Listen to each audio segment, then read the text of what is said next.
오늘은 개인 투자자들 사이에서 가장 인기가 많은 월배당 리츠, 리얼티 인컴의 최근 4분기 실적과 경영진이 어떤 내용들을 강조했는지를 보겠습니다. 먼저 경영진은 투자 성과에 대한 언급으로 컨콜을 시작했는데요.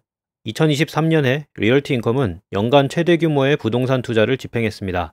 271개에 달하는 투자건들의 가중평균 현금 수익률은 7.1%였고 8개 국가에 걸쳐서 총 95억 달러가 집행됐습니다. 특히 4분기는 총 27억 달러, 현금 수익률 7.6%의 활발한 투자 활동이 있었습니다. 이 중 몇 개의 대규모 투자 거래를 살펴보면 작년에 디지털 리얼티라는 또 다른 리츠와의 JV를 통해 데이터 센터 부분 투자를 시작했습니다. 이와 관련해선 뒤에서 조금 더 설명이 나올 예정이고, 둘째로 블랙스톤 및 이지그룹과 같은 대형 파트너사와의 합작 투자도 눈길을 끌었는데요. 예를 들어 라스베가스에 위치한 벨라지오 호텔, 카지노의 지분 21.9%에 9억 5천만 달러가 투자되었고, 컴벌랜드 팜 편의점과 같은 15억 달러 규모의 세일 리즈백 거래도 대표적인 예제입니다. 마지막으로 리얼티는 지난 10월 주식 스왑 방식을 통해서 또 다른 상장 리츠인 스피릿 리얼티 캐피탈과 93억 달러 규모의 합병을 발표했었는데요. 이 거래가 올 1월 23일에 성공적으로 마무리되었다고 합니다.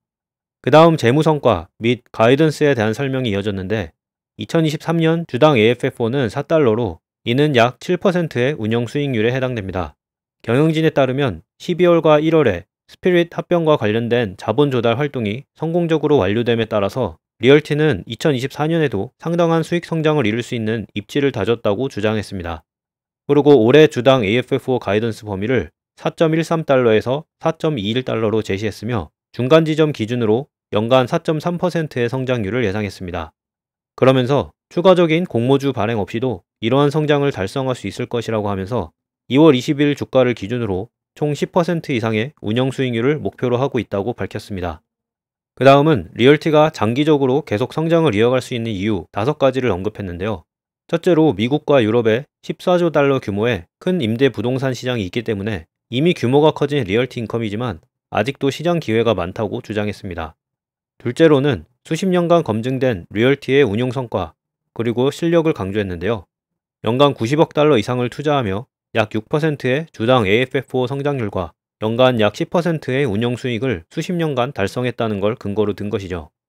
셋째로는 최근 완료된 스피릿 합병으로 인해서 리얼티 인컴의 상장 주식 거래량이 증가한 걸 장점으로 꼽았는데요. 합병 발표 이후 일 평균 거래량이 4억 달러 이상이 될 정도로 활발히 거래되는 리츠가 되었습니다. 참고로 이 주식은 이제 S&P 500 내에서도 상위 150위권의 거래량을 가진 메이저 기업이 되었습니다. 넷째로 시간이 지남에 따라 부동산 포트폴리오가 다각화되고 있는데요. 예를 들어 앞서 나온 것처럼 리얼티가 데이터 센터나 레저, 게이밍 부분에 진출한 것도 좋은 예제이고, 유럽에서의 투자가 늘어나는 것도 포트가 더 다각화되는 것이죠. 그 결과 리얼티 전반의 현금 흐름 안정성이 높아지고 월 배당금 증가에도 도움이 된다고 경영진이 주장했습니다. 마지막으로 리얼티 인컴이 전 세계 다양한 국가들에 15,400개 이상의 부동산을 소유하고 이걸 운영하고 있기 때문에 규모의 경제에서도 차별성이 있다고 주장했는데요. 예를 들어 1996년부터 부동산을 관리, 투자한 경험을 반영한 AI 분석 도구도 최근에 개발했고, 이는 향후 부동산 자산관리 및 신규 투자에도 도움이 될 거라고 밝혔습니다. 부동산 리츠의 경영진이 AI 분석 툴을 얘기한 게 조금은 놀라웠지만, 이 리츠는 신규 투자도 적극적으로 하는 만큼 그럴 수 있겠다는 부분입니다. 이후에 경영진은 신규 투자권 관련 추가 설명을 했는데요. 저희 채널에서는 지난 3분기 실적 영상에서 이런 내용을 이미 상세히 다뤘기 때문에 오늘은 다른 부분들에 더 초점을 맞춰 보겠습니다. 참고로 데이터 센터 투자와 관련해 추가 디테일이 제공되었는데, 이번에 합작 투자를 한 디지털 리얼티는 데이터 센터에만 집중을 하는 리츠이죠. 그리고 현재 공사 중인 신규 데이터 센터의 지분 80%에 해당되는 2억 달러를 리얼티 인컴이 투자하게 된 겁니다.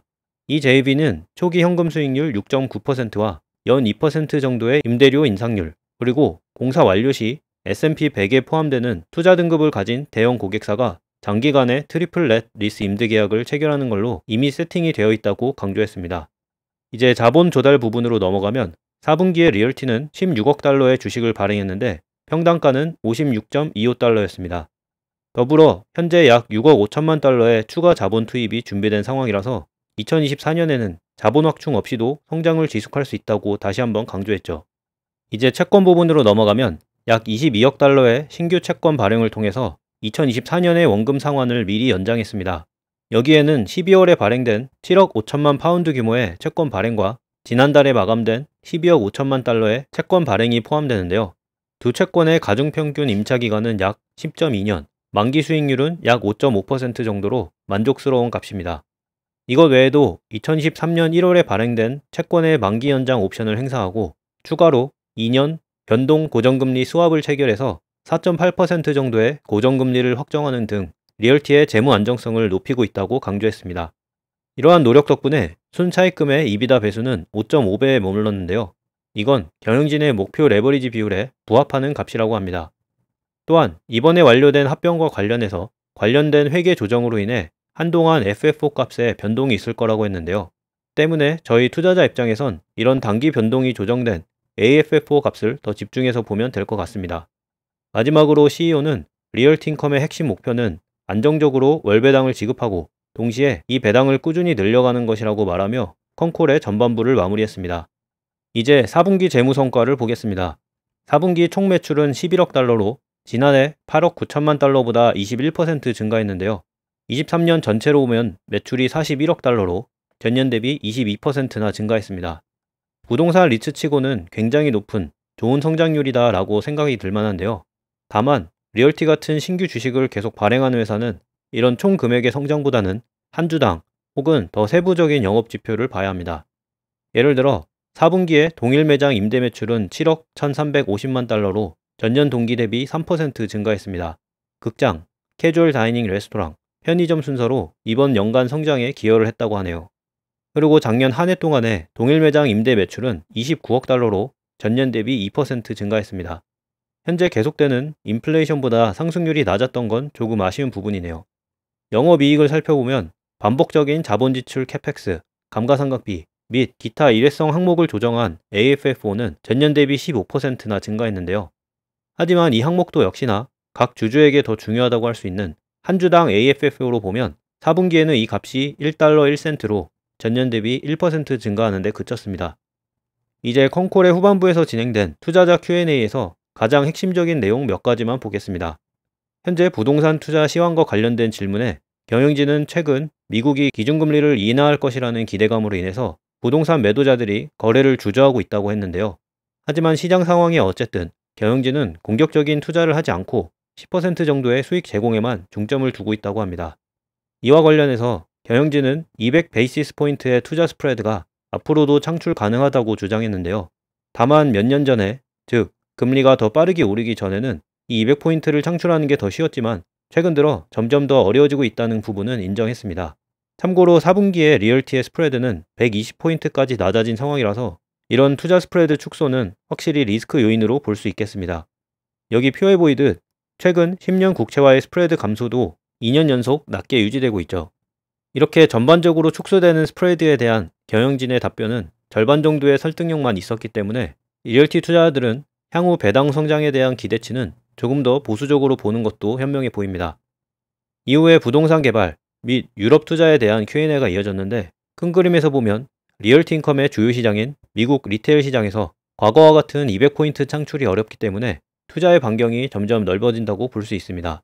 예를 들어 부동산 개발은 당장의 수익률을 높여주긴 하지만 사실 투자 리스크도 조금 더 높은 편인데요. 이미 완공돼서 임차인들이 들어와 있는 건물과 비교해서는 시공 혹은 향후 임대를 하는 과정에서 리스크가 있기 때문입니다. 다만 경영진은 이런 부동산 개발의 투자가 리얼티의 핵심 분야는 아닌 일단 보조적인 수단으로 보는 게 맞다고 주장했습니다. 그리고 유럽 투자와 관련해서 유럽 시장도 미국처럼 부동산 거래량이 줄어드는 상황이지만 유럽 채권 시장의 비용이 110에서 120 베이시스 포인트 정도 더 낮기 때문에 매력적이라고 했습니다. 또한 최근 리얼티가 주로 투자를 하는 영국의 경우 그나마 부동산 거래가 조금 더 원활하다고 밝혔죠. 그래도 스프릿 합병과 관련해선 좋은 소식이 있었는데요. M&A 완료 이후에 부정적인 서프라이즈는 전혀 나타나지 않았으며 오히려 예상보다 약간 더 긍정적인 결과가 기대된다고 했습니다. 이에 따라 당초 예상보다 더 큰 시너지 효과가 나오고 이는 리얼티 인컴의 배당 증가에도 직접적으로 도움이 되겠죠. 부동산 크레딧 및 세일 리즈백 영역에서 리얼티가 더 적극 투자하는 것과 관련해서도 질문이 이어졌는데요.